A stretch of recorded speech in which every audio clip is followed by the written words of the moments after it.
What are the features with which you decide your patient is stable or unstable?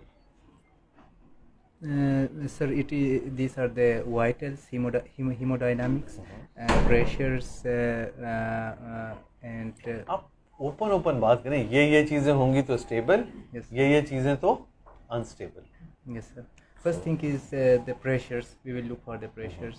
The second thing is we will look for the GCS of the patient, and there is another third thing, sir. Can you add something? अभी जो है ना, अब हमें idea हो गया. We will make a Katahara like this. 3-4 people should be there. जो पीछे बैठे हैं. Sir, systolic BP less than 90, sir. It's actually not the blood pressure number which is important. It's the characteristics, clinical status. Meaning by a shock. Shock. If tachyarrhythmia and shock, now the blood pressure may be 100, maybe 90, maybe 80. Someone who's warm, up and about, without shock, even 90 blood pressure, this is not instability. So one thing, tachyarrhythmia and clinical shock, this is one. Yes, sir. Sir, not maintaining saturations at cold peripheries. ये तो shock की आप एक और खींच के आपने shock का एक और फीचर बना लिया. Acute pulmonary edema. Very good. Failure.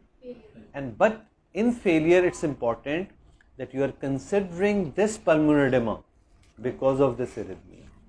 ऐसा नहीं हो कि एक बेचारा लॉन्ग स्टैंडिंग पल्मोनरी एडेमा का पेशेंट है, उसको साथ एएफ हो गया, आपने उस एएफ को पल्मोनरी एडेमा की बुनियाद पे कार्डियोवर्जन शुरू कर दी.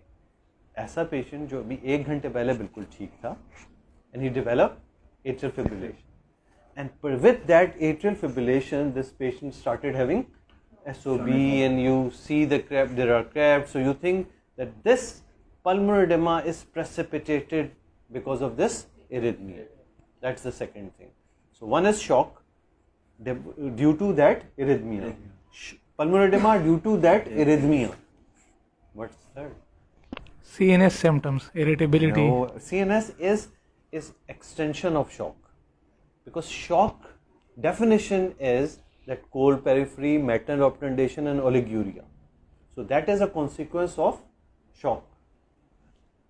Shock, अब अगर वो बात कर रहा है आपसे और आप शॉक कह रहे हैं तो गलत कह रहे हैं. This is not shock. वो वार्म है, प्रेशर 80 भी है तो शॉक नहीं, तो वो तो शॉक की एक्सटेंशन हो गई. Third thing, very good, ongoing severe intractable ischemia because of that arrhythmia. ये भी important है. वो एकदम से शुरू हुई और पेशेंट अच्छा खासा आपका स्टेबल था और अचानक से कहा मुझे सीने में दर्द होना शुरू हो. So if these three things are there with that tachyarrhythmia, and that applies to every tachyarrhythmia, then you have to shock. So ये तो हो गया. अब फर्ज किया